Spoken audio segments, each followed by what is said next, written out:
cewek ditanya pendapatnya setuju apa enggak dilamar oleh seorang perempuan, maka jawaban iyanya seorang perempuan itu adalah diam. Sedangkan laki-laki kalau diam berarti enggak. Kalau perempuan kalau diam berarti ya. Kalau dia, oh berarti itu ya, husnuzon aja. Jadi kalau nanya, Neng gimana mau sama saya? Dia belum sempat mikir, oh berarti mau ya. Kan diam tadi teh.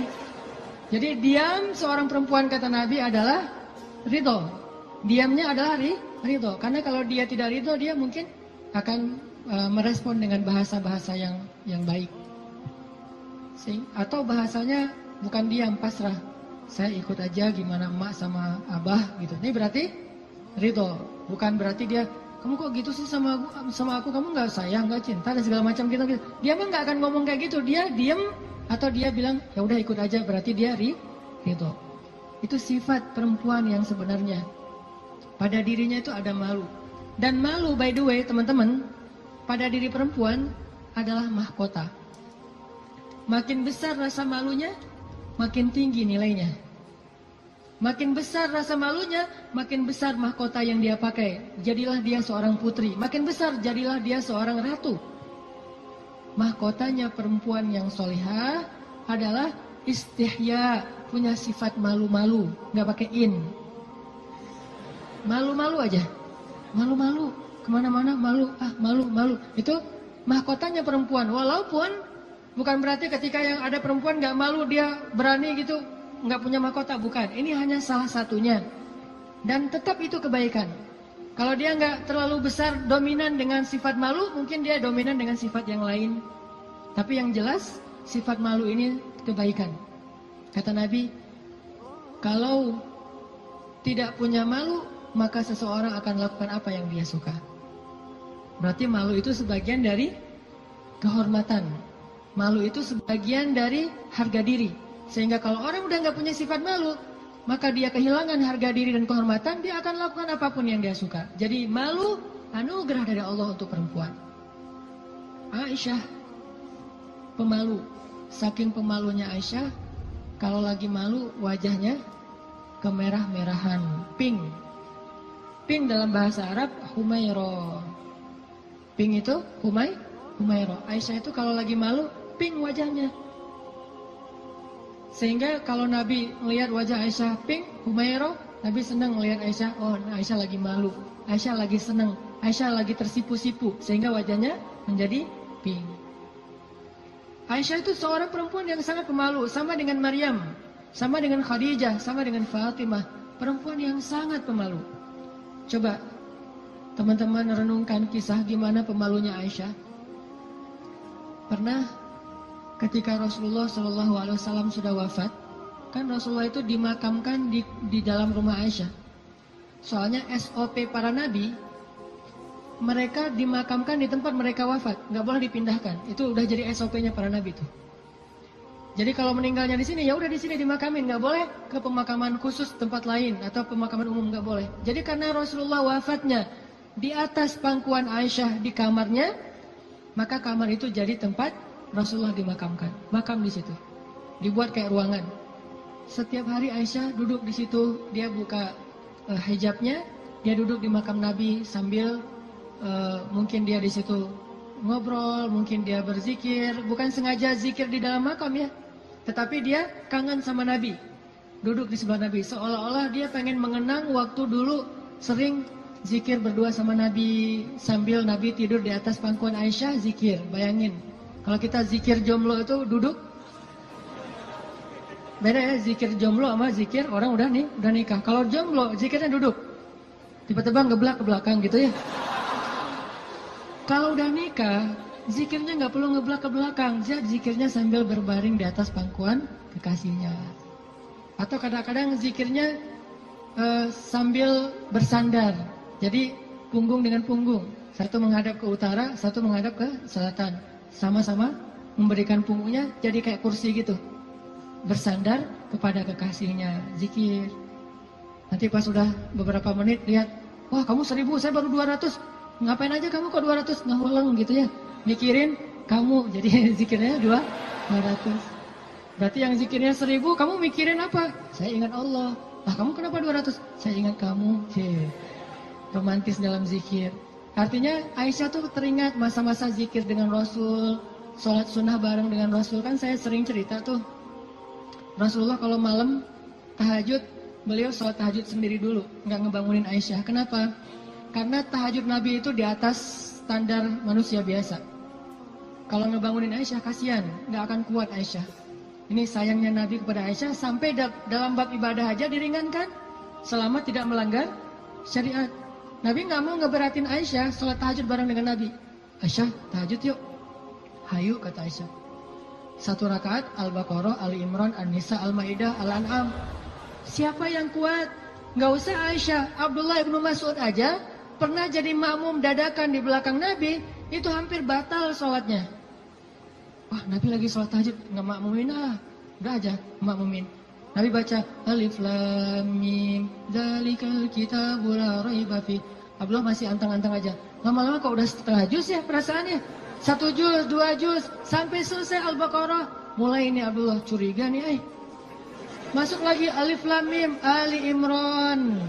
Masuk lagi Ya Ayuhan Nas An-Nisa. Masuk lagi Al-Maidah. Masuk Al-An'am 7 juz 1 rakaat. 7 juz 1 rakaat.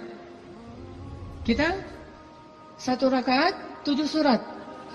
An-Nas, Al-Falaq, Al-Ikhlas. Dari ujung aja pokoknya 7 surat.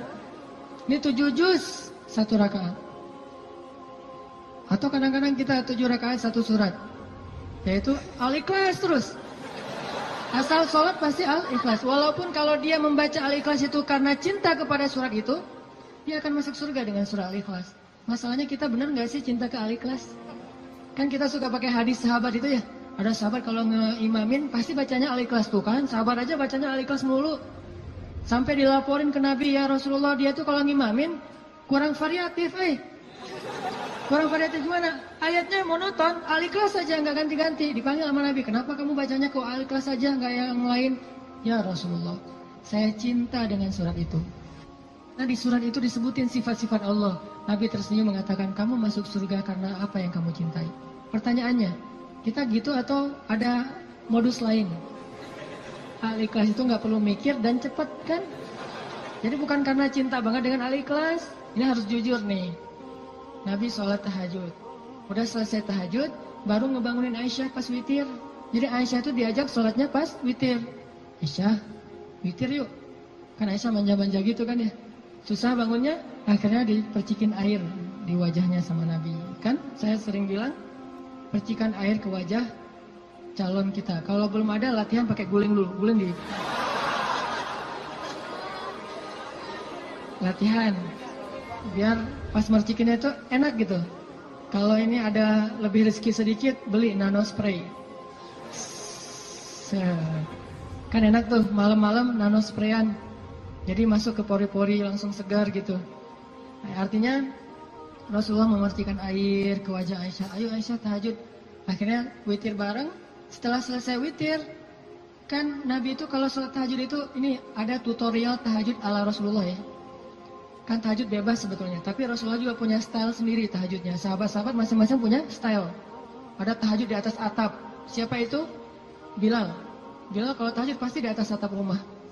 Umar kalau tahajud pasti depan rumah. Bukan di dalam rumah, di depan. Dia keluar dari rumahnya, tahajud di depan rumah. Bacanya kencang-kencang. Bismillahirrahmanirrahim. Satu Madinah bangun gara-gara suara Umar. Kalau Abu Bakar tahajudnya di musolanya sendiri, khusyuk sendiri, nggak mau ketahuan orang. Ini gayanya beda-beda. Gue dengan gaya gue gitu ya. Umar di depan rumah, Bilal di atas atap, Abu Bakar sendiri di dalam mihrab. Rasulullah juga punya style. Style tahajud Nabi gimana? Beliau tidur, tahajud, witir, tidur, subuh. Jadi sebelum subuh beliau tidur dulu. Cuman tidur yang keduanya Nabi bersandar biasanya. Kalau nggak bersandar di tiang, di dinding, bersandar kepada Aisyah. Itu tahajud ala Rasulullah. Nggak mungkin kita ngikutin sunnah ini kalau belum banyak sunnah yang kita nggak bisa ngikutin kalau belum nikah teman-teman.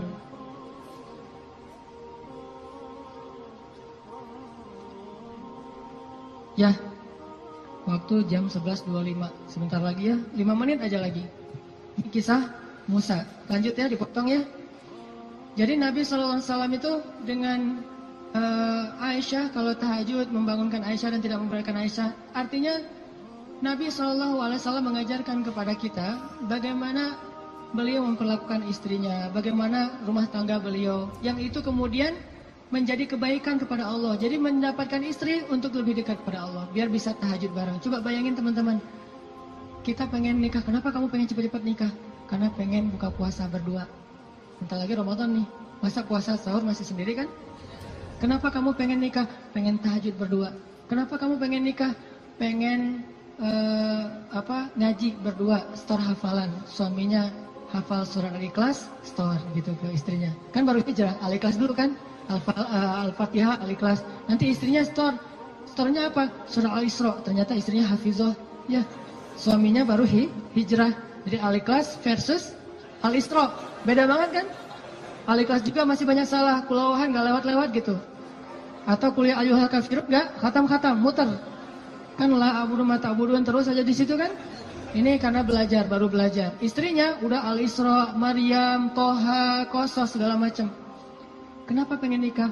Karena pengen bareng mendekat kepada Allah SWT. Itu yang Nabi Musa cari.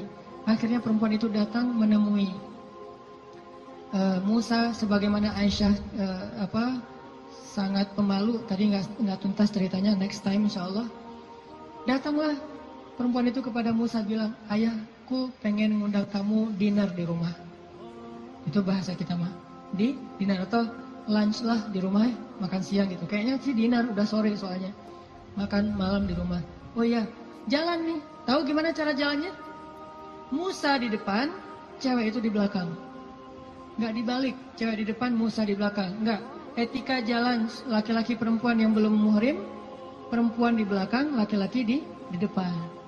Supaya apa? Supaya tidak melihat bagaimana cara jalannya. Terus kan Musa nggak tahu rumahnya kemana, gampang, tinggal di Sherlock aja. Kalau nggak Sherlock, kitanya yang jadi Google Map gitu, jadi kayak Waze gitu. Belok kanan, turn right, turn left, after one gitu. Tinggal Musa belok kanan, belok kiri. Yang penting Musanya di depan, perempuan itu di belakang.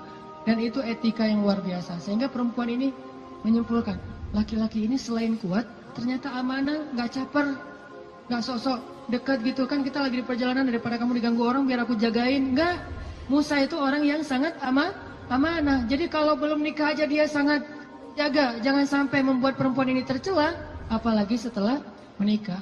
Sampai di rumah, cewek ini ngomong ke ayahnya, ya, abah, bapak gitu ya, ya abati. Itu laki-laki itu kuat dan amanah loh. Kalau ayah butuh pekerja, kayaknya dia yang paling tepat jadi pekerja di rumah kita. Ini sebetulnya kode. Perempuan kalau ngomong dengan bahasa kayak gini, berarti dia perhatian.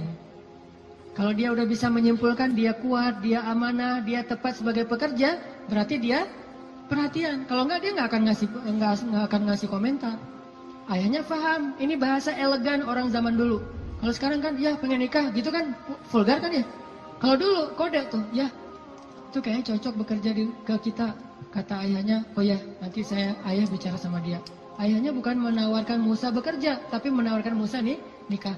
Saya akan nikahkan kamu dengan salah satu dari putri saya. Terserah kamu yang mana yang kamu sukai. Maharnya bekerja kepada saya selama 8 tahun. Akhirnya Musa pun menikah dengan salah satu dari 2 perempuan itu. Dan perempuan inilah yang mendampingi Musa untuk berdakwah di Mesir melawan Fir'aun. Dan inilah kisah yang luar biasa. Nabi Musa mencari cinta itu untuk lebih dekat kepada pemilik cinta. Nabi Musa mencari cinta makhluk agar bisa mendapatkan cinta Allah Subhanahu wa taala. Bukan justru ketika ngedapetin cinta makhluk kehilangan cinta Allah. Ini namanya fokus. Teman-teman, pesan moral ketiga berarti adalah apa? Setelah sawa as-sabil, banyak berdoa.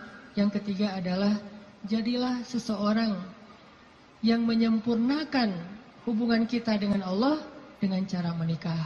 Itu maksud Nabi. Setengah dari agama itu adalah setelah kita menikah, kita sempurnakan. Gimana sempurna? Tadi itu tilawah sendiri jadi tilawah berdua. Buka puasa sendiri jadi buka puasa berdua. Tahajud sendiri jadi tahajud berdua. Bahkan ada ibadah yang kita bisa dapetin setelah menikah yang gak mungkin didapetin kalau orang belum menikah. Ibadahnya simple. Ngapain? Goler, tidur di atas sofa sambil ngelihat istri kita rempong lalu lalang, itu pahala. Jadi gini aja. Itu sholat sunnah loh. Kalau yang belum nikah hanya bisa mendapatkan pahala itu dengan cara berwudu, sholat sunnah 2 rakaat. Yang udah nikah nggak perlu berwudu, nggak perlu sholat sunnah pun tetap dapat pahala sholat sunnah. Dengan cara apa? Pandangan suami kepada istrinya yang penuh kasih sayang, bagi dia adalah pahala ibadah. Jadi cuma ngelihat doang ibadah, tersenyum ibadah, kecup di keningnya. Bayangin, Nabi itu habis berwudu mengecup Aisyah. Bisakah kita melakukan itu kalau belum menikah? Ngecup apa? Habis wudu, cium Aisyah ke masjid. Wudu, cium Aisyah. Ini salah satu dalil dari mazhab yang mengatakan sentuhan suami istri tidak membatalkan wudu. Walaupun nanti ada dalil yang mazhab yang lain, Allahu a'lam. Ini mazhab.